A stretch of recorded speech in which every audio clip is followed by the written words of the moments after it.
I'm Steve Higgs. I'm the director of Kansas State University's Biosecurity Research Institute.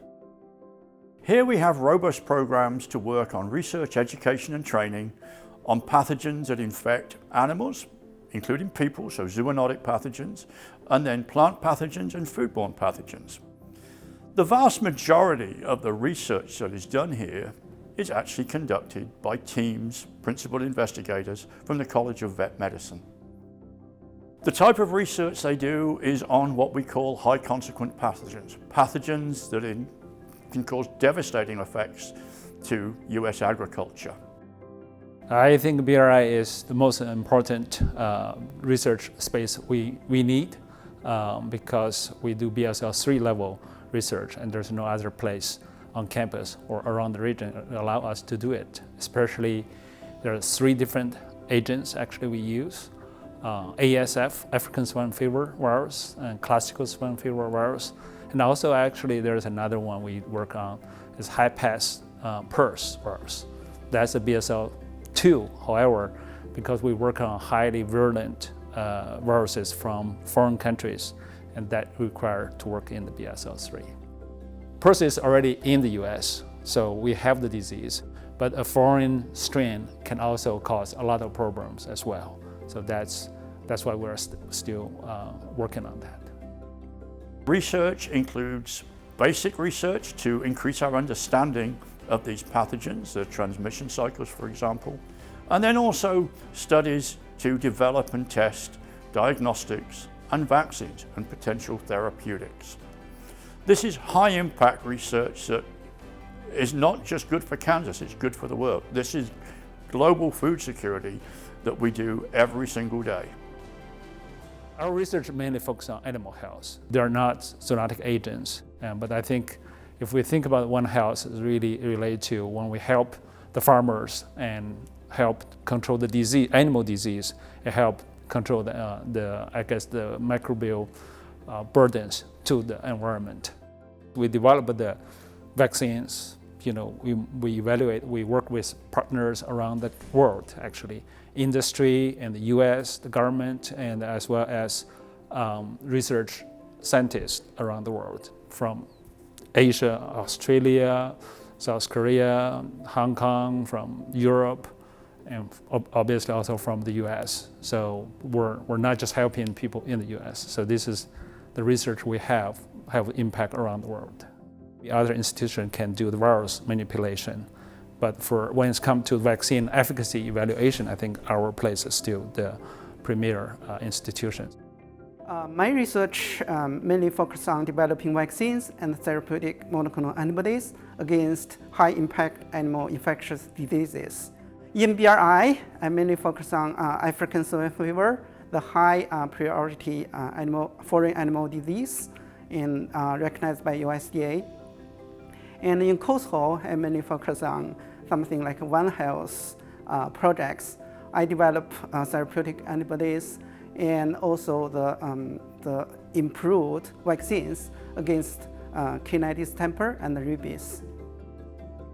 We have worked on 33 different pathogens, including 15 select agents. These include African classical swine fever, Rift Valley fever, Japanese encephalitis now. I think we're very famous around the world for doing African swine fever. So we hosted 3 African swine fever international workshops now. So all sponsored by international or USDA agency where they provide the support so we can organize the workshop around the world. We've also been involved with research to evaluate new vaccines, including vaccines for classical swine fever. We've got one of those licensed from researchers from the College of Vet Med, Dr. Jishu Shi, and actual vaccines for highly pathogenic avian influenza, a project spearheaded by Dr. Jürgen Richt at the College of Vet Med.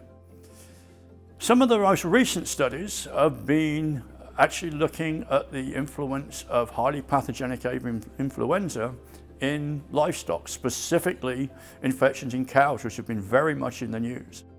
African swine fever, we already did several years.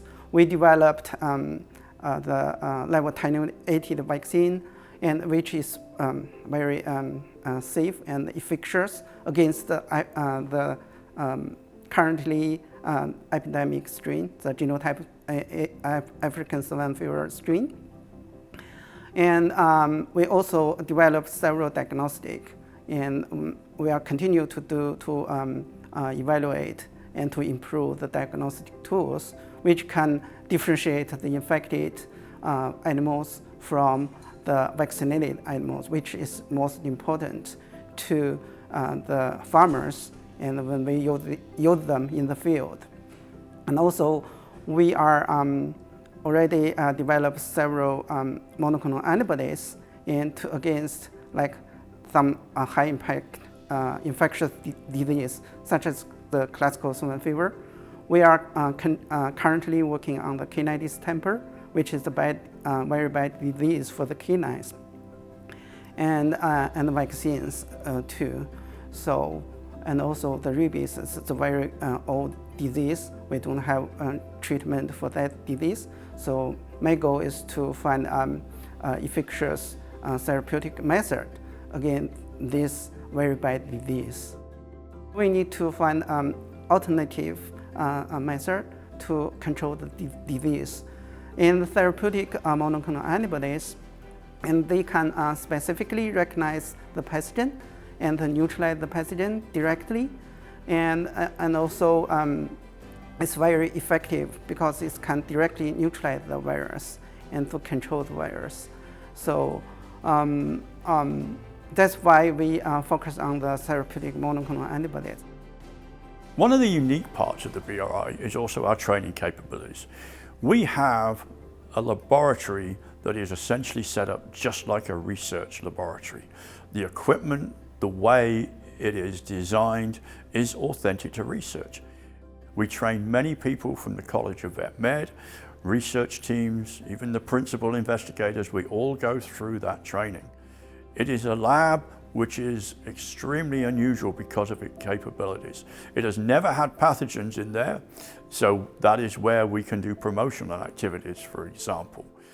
But it looks and feels like an authentic lab. So by the time our people are trained there, when they go into the labs, they have complete familiarity with the layout of the research labs and the complete confidence of our trainers that they can work safely and securely. We do a huge amount of training here. We have trained over 600 people to work in this high containment, unique facility on these highly dangerous organisms. Much of that training has included work for NBAF most recently, and we have research and training programs revolving around NBAF, led by some of my staff, the training, the biosafety staff and others, and from staff in the College of Vet Med. In addition to the training, we have 4 credit classes and a certificate program, also run here at the BRI by members of the College of Veterinary Medicine. In addition to that research, education and program, we're also involved in diagnostics. We actually have laboratories here dedicated to the College of Vet Med Diagnostic Laboratory. And because of the ability for us to handle Biosafety Level 3 agents, they are actually a Tier 1 diagnostic lab for the whole of the United States. An important component of the BRI is, of course, the people that work here. I have an amazingly dedicated, highly trained, highly skilled staff of about 30 people here, including biosafety, operations maintenance, animal technicians and research support, plus educational people. They are here on a daily basis supporting the research, education and training, much of which is done by members of the College of Veterinary Medicine.